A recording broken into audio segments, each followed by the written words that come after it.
Ya, balik lagi kita di hukum bisnis pada pertemuan keempat. Kali ini kita akan membahas tentang bentuk-bentuk perusahaan.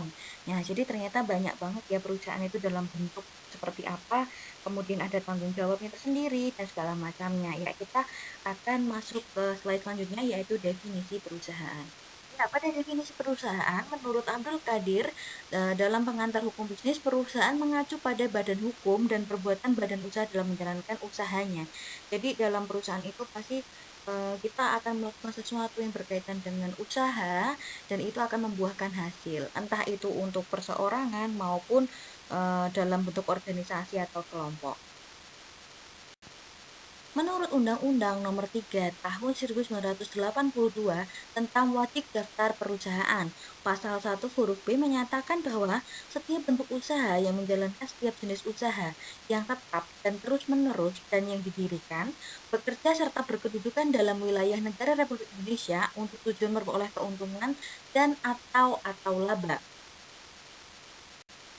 Ya, bahan kajian pada pertemuan keempat ini ada tiga, yaitu kategori perusahaan, yang kedua bentuk-bentuk perusahaan, dan yang ketiga adalah perusahaan MLM dalam bentuk artikel.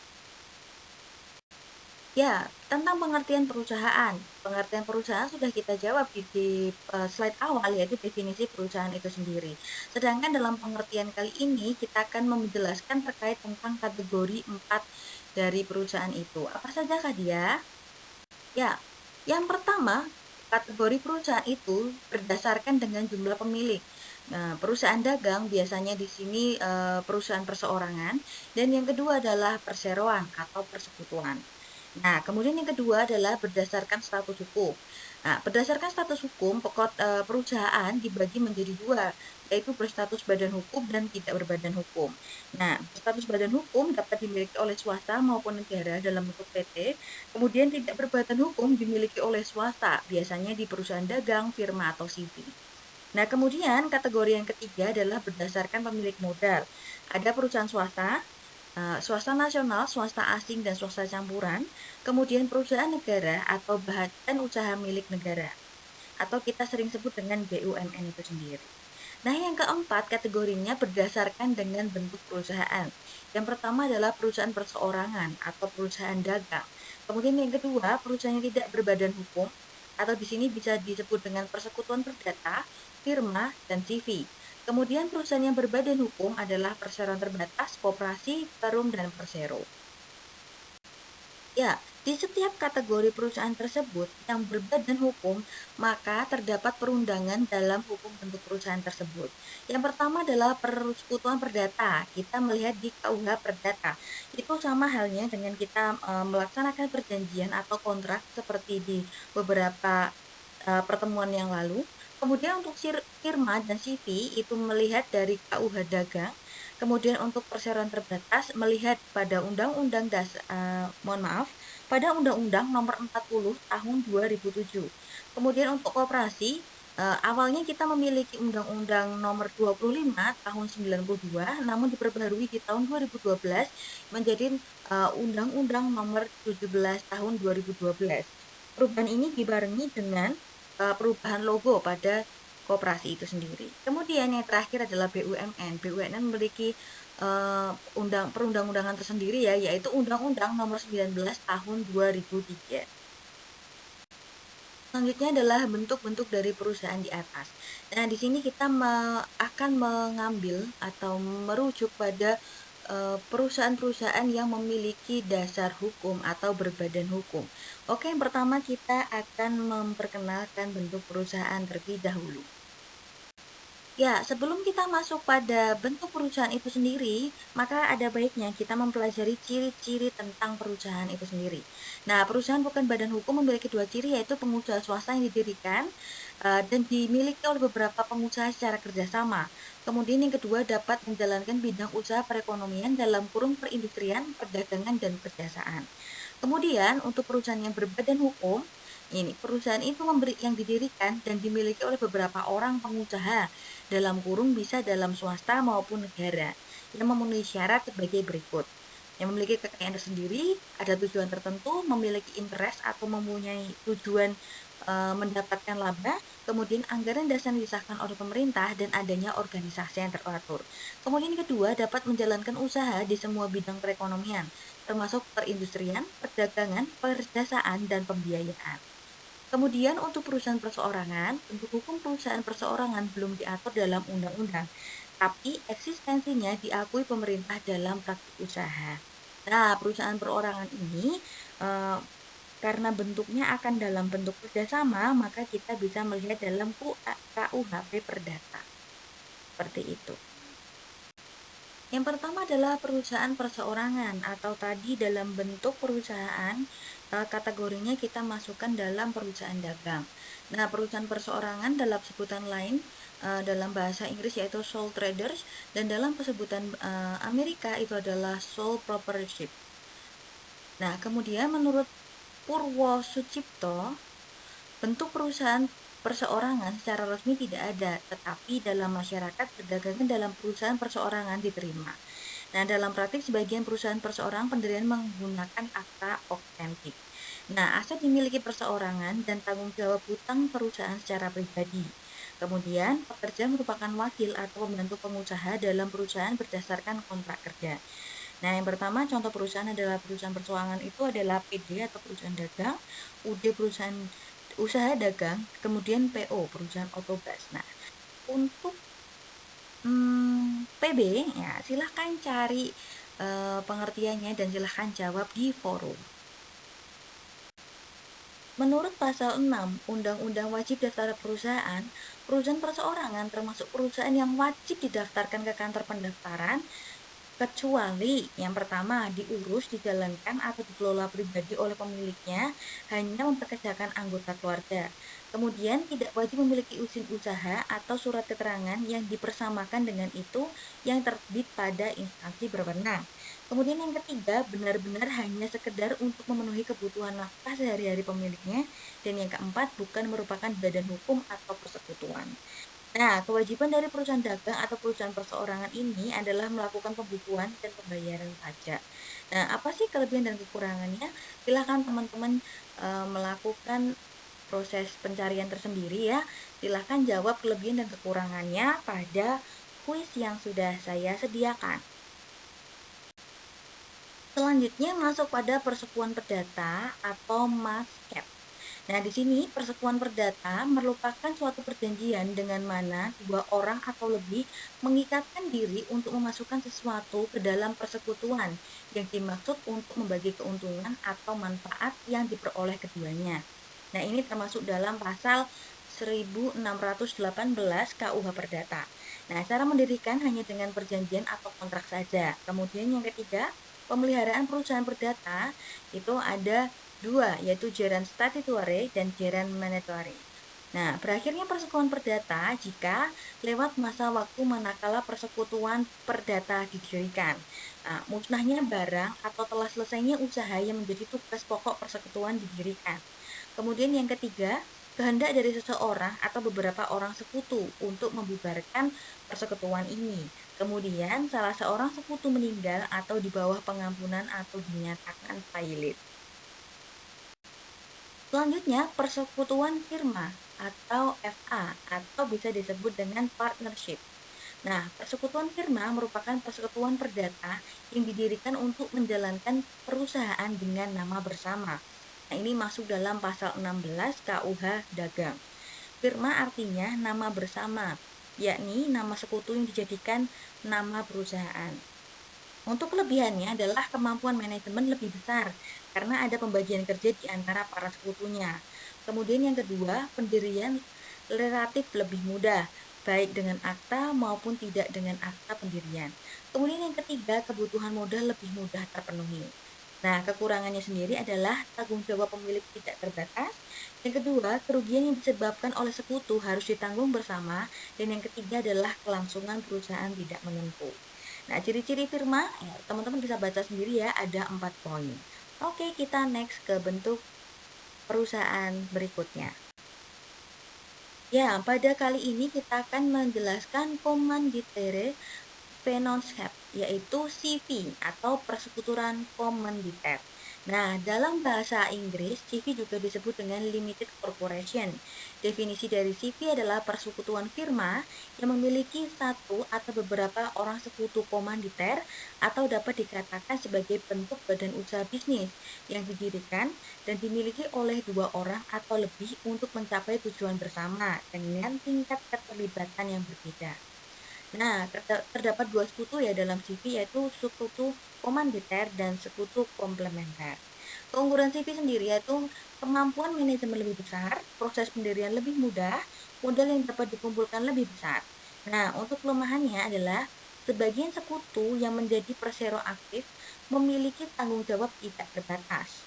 Kemudian yang kedua, sulit untuk menarik modal kembali. Dan yang ketiga, kelangsungan hidup perusahaan tidak menentu.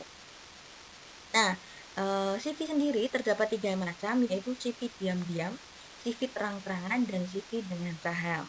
Nah, untuk CV diam itu adalah tidak menyatakan secara terang-terangan bahwa dia merupakan CV, tapi pelaksanaannya seperti CV.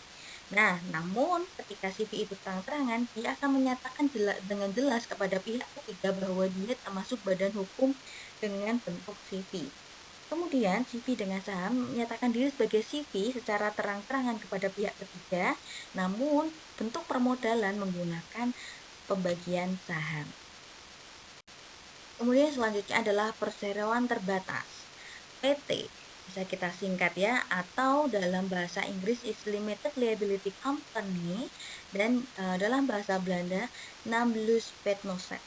Nah, PT merupakan sebuah perusahaan publik atau perusahaan go public. Jadi sahamnya dapat dimiliki oleh orang banyak. Nah, terdapat tahapan dalam pendirian PT sendiri, yaitu tahapan akta notaris, tahapan pengesahan, tahapan pendaftaran pada perusahaan, kemudian tahapan pengumuman dalam tambahan berita negara. Nah, organ-organ yang wajib dimiliki oleh PT adalah rapat umum pemegang saham. Kemudian yang kedua adalah direksi, dan yang ketiga adalah komisaris.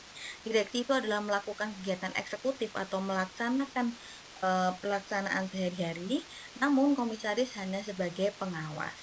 Kemudian PT dapat dibubarkan atau dilikuidasi jika bubar karena keputusan pemegang saham. Jadi itu diputuskan dalam RUPS. Kemudian bubar karena jangka waktu berdiri telah habis. Kemudian yang ketiga adalah bubar karena penetapan pengadilan. Jika pembubaran PT harus dilakukan, maka wajib mengangkat seseorang atau lembaga likuidator yang akan membereskan perbubaran tersebut. Nah, kalau pengertian PT itu adalah badan hukum yang merupakan persekutuan modal dan didirikan oleh berdasarkan perjanjian. Nah, di sini sesuai dengan Undang-Undang Nomor 40 Tahun 2007 tentang perseroan terbatas. Ya, masuk pada BUMN atau Badan Usaha Milik Negara. BUMN merupakan sebuah PT yang pemegang kendali terbesarnya adalah pemerintah. Perusahaan BUMN seringkali merupakan bentuk usaha yang menyangkut dengan kepentingan umum. Contohnya seperti PLN, Perusahaan Listrik Negara, PDAM, Perusahaan Distribusi Air Minum, dan segala macamnya. Semua yang berkaitan dengan kemaslahatan umat. Nah, kemudian dalam perkembangannya, BUMN mengambil beberapa bentuk seperti perum atau perusahaan umum dan persero atau perusahaan perseroan. Nah, pelaksanaannya terdapat secara rinci diatur dalam Undang-Undang BUMN itu sendiri. Nah, untuk kuis silahkan masukkan tahun berapa dan nomor berapa undang-undang itu mengatur tentang BUMN. Ya, silakan akses kuisnya. Untuk selanjutnya adalah koperasi. Di sini merupakan salah satu perusahaan dengan bentuk hukum ya. Nah, koperasi memiliki badan usaha berbentuk badan hukum yang anggotanya terdiri dari orang, perseorangan, atau badan hukum dalam bentuk koperasi, di mana kegiatannya berdasarkan dengan prinsip ekonomi kerakyatan berdasarkan asas-asas kekeluargaan untuk mencapai keanggotaan secara makmur. Nah, di sini prinsip-prinsip koperasi itu yang pertama, yang ini paling penting ya, adalah prinsip sukarela terbuka bagi para anggotanya. Kemudian yang kedua, sifat demokratis kekeluargaan dalam pengelolaannya. Kemudian ketiga, sifat pembagian hasil yang adil dan sebanding atau proporsional dengan besarnya jasa para anggota koperasi pada koperasinya. Kemudian yang keempat, mengutamakan prinsip kesejahteraan anggota. Dan yang kelima, prinsip kemandirian, swakarsa, dan swasembada. Nah, terdapat peraturan yang berkaitan dengan koperasi, bisa teman-teman lihat tadi ya di slide keempat kalau tidak salah. Nah, koperasi juga merupakan soko guru perekonomian Indonesia. Karena koperasi ini juga merupakan satu kesatuan yang tidak bisa terpisah ya dengan yang namanya UMKM. Ya. Yang terakhir, perusahaan dengan badan hukum yaitu yayasan. Definisi yayasan sendiri adalah suatu badan hukum yang tidak memiliki anggota, yang terdiri atas kekayaan yang disisihkan dan diperuntukkan untuk mencapai tujuan-tujuan yayasan. Nah, tujuan yayasan ini harus berupa kegiatan sosial, keagamaan, dan kemanusiaan. Nah, termasuk banyak sekali bentuk pendidikan atau universitas itu memiliki yang namanya yayasan pendidikan tersendiri. Nah, di sini termasuk terikat dalam definisi yayasan dan peraturan terhadap yayasan itu sendiri. Nah, dalam bahasa Inggris, yayasan disebut dengan foundation dan dalam bahasa Belanda disebut dengan stichting. Nah, yayasan merupakan badan hukum, maka seluruh pertanggungjawaban atas segala tindakan yang dilakukan. Nah, kemudian proses pendiriannya adalah tahapan surat wasiat, tapi itu tidak wajib. Kemudian selanjutnya adalah tahapan akta notaris. Yang ketiga adalah tahapan pengesahan dan yang keempat adalah tahapan pengumuman. Nah, untuk organ yayasan sendiri yang wajib ada adalah pembina. Pembina dapat melakukan perubahan atas anggaran dasar yayasan, mengangkat dan memberhentikan anggota pengurus, penetapan kebijakan umum dan pengesahan program kerja, serta penetapan keputusan tentang penggabungan atau pembubaran yayasan tersebut. Nah, kemudian untuk pengurus itu dapat melakukan pengelolaan terhadap tugas anggaran dasar. Biasanya terdapat ketua, sekretaris, bendahara, dan beberapa anggota yang membantu lainnya. Kemudian yang ketiga adalah pengawas, yaitu melakukan pengawasan dan memberi nasihat dalam proses pengelolaan anggaran dasar. Nah, hal ini sama dengan permasalahan di organ di dalam apa namanya perusahaan, yaitu direktur dengan komisaris. Nah, kalau direktur itu sama dengan pengurus, kemudian kalau komisaris itu sama dengan pengawas.